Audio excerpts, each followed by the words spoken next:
E aí, rapaziada do canal Abrangel, beleza? Eu sou o Hector Basile. A gente vai para o nosso terceiro vídeo da quarentena geográfica. Como vocês sabem, quarentena é uma palavra que é usada incorretamente, né? Para o nosso caso, é um isolamento social, tá? Mas a gente não vai entrar nesse contexto agora, beleza? Este assunto aqui, ele tem a ver com o vídeo que eu tenho mais visualizações aqui no canal, que é o Tipos de Rocha, que é uma paródia. Esse vídeo eu vou deixar no card aí para vocês assistirem. Depois, se você já assistiu, muito obrigado, só tenho a agradecer. Mas, se você não assistiu ainda, dá um confere aí que eu acho que você vai gostar e vai entender melhor ainda esse assunto, beleza? Então, vamos lá. Primeiro, os tipos de rochas que a gente tem no planeta, na crosta terrestre ou na litosfera, como a gente chama, né, a camada superficial da Terra, são divididos em três grupos. O primeiro grupo são as rochas ígneas ou magmáticas, que elas são formadas pela solidificação do magma. Tá? Então, por exemplo, quando você vê uma erupção vulcânica, aquela lava que sai, né? No caso a gente chama de lava quando houve a erupção vulcânica, então aquela lava, na verdade, ela faz parte do processo de formação do ciclo das rochas. Tá? Então, com o resfriamento daquele magma, ela vai se solidificar e formar novas rochas. Tá? Só que no caso a gente divide os tipos de rochas em dois, tá? Na paródia eu canto antes do refrão. Tem a intrusiva formada embaixo do chão, tem a extrusiva vai para fora do vulcão. Por quê? A intrusiva, sempre quando a gente tem esse prefixo, esse sufixo in, é porque é dentro, certo? As rochas magmáticas ou ígneas intrusivas, elas são formadas dentro da própria crosta terrestre.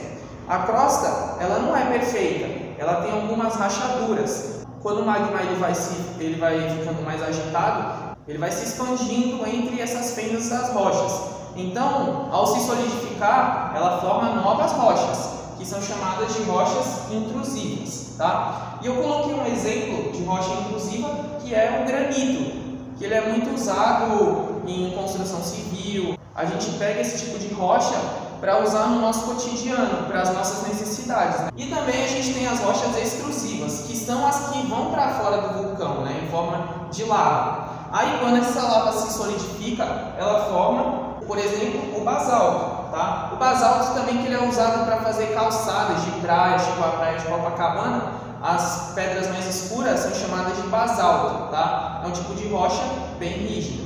Em segundo, a gente tem as rochas sedimentares. Como o próprio nome diz, é o acúmulo e compactação desses sedimentos. Com o passar dos anos, ela vai se juntando, vai se compactando e vai formando um novo tipo de rocha. O calcário, por exemplo, é um tipo de rocha que é bem presente no Brasil e é um tipo de rocha sedimentar. Para quem mora no litoral, como é meu caso, a gente vê muito o arenito, né? Porque é uma formação da compactação da própria areia, certo? Por último, a gente tem as rochas metamórficas, que elas são formadas a partir da transformação química, física de outros tipos de rochas, beleza? Eu coloquei aqui dois exemplos para vocês de rochas metamórficas. No caso do mármore, é uma rocha que parte do metamorfismo, ou seja, da transformação química ou física do calcário, tá? Então, o calcário ele se formou há milhões de anos atrás, só que dependendo do calor, da pressão, do relevo, isso vai modificando a rocha. E com essa modificação acontece o metamorfismo para o mármore, beleza? Enquanto a agnais, que é um outro tipo de rocha que é bastante presente no Brasil, ela parte do metamorfismo, ou seja, da modificação do granito. Uma está interligada à outra, tá? E todas essas rochas têm relações com as formações geológicas do nosso planeta, que também são divididas em três, tá? E vocês vão ver que, dependendo do tipo de rocha, está ligado ao tipo de formação geológica. Então, em primeiro lugar, que está interligado aqui com as rochas ígneas ou magmáticas, a gente tem os dobramentos antigos, ou escudos cristalinos, que a gente chama também, ou até mesmo cráteros. Essas rochas são as rochas mais antigas do planeta Terra. Além disso, como eu já disse, elas são ligadas às rochas ígneas, são formadas por rochas ígneas, são normalmente geologicamente estáveis. O que isso significa?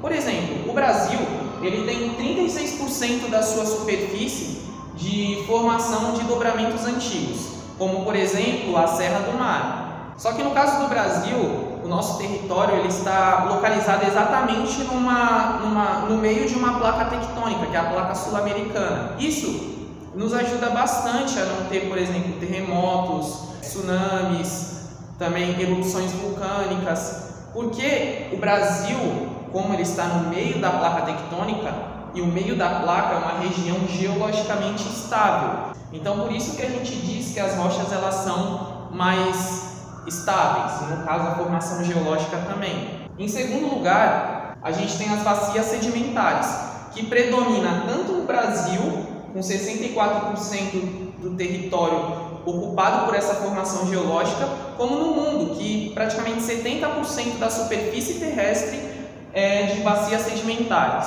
tá? E estão ligadas aqui também com as rochas sedimentares. Elas vão dar compactação desses elementos, né? Por muitos e muitos anos aí, com a erosão de outros tipos de rocha, esse detrito que sai das outras rochas, das outras formações geológicas, vai se depositando em áreas mais baixas. Por isso que bacias sedimentares elas são encontradas mais, por exemplo, no litoral brasileiro, ou então em áreas de depressão, mais para o interior do Brasil. Ó galera, aqui na Praia Grande, no litoral paulista, a gente tem duas das 3 formações geológicas que eu comento na aula de hoje. Aqui, como vocês podem ver, um relevo mais plano. Aqui na verdade é um relevo de bacia sedimentar, enquanto do outro lado a gente vê a Serra do Mar, é um relevo de formação de dobramentos antigos. Então a gente vê que boa parte das cidades litorâneas, pelo menos do litoral de São Paulo, tem essa mesma característica.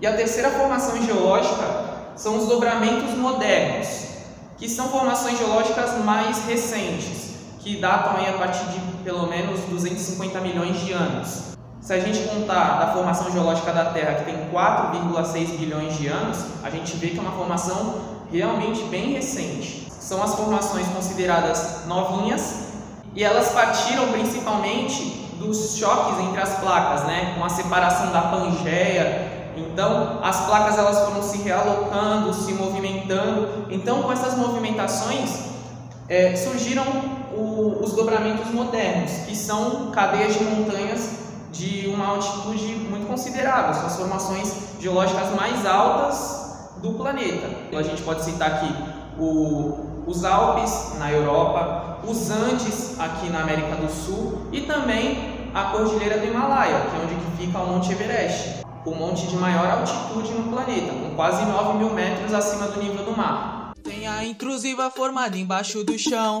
tem a extrusiva vai pra fora do vulcão. Olha a explosão, quando a lava sai do vulcão, ela é formada por solidificação. E aí, gostaram do vídeo?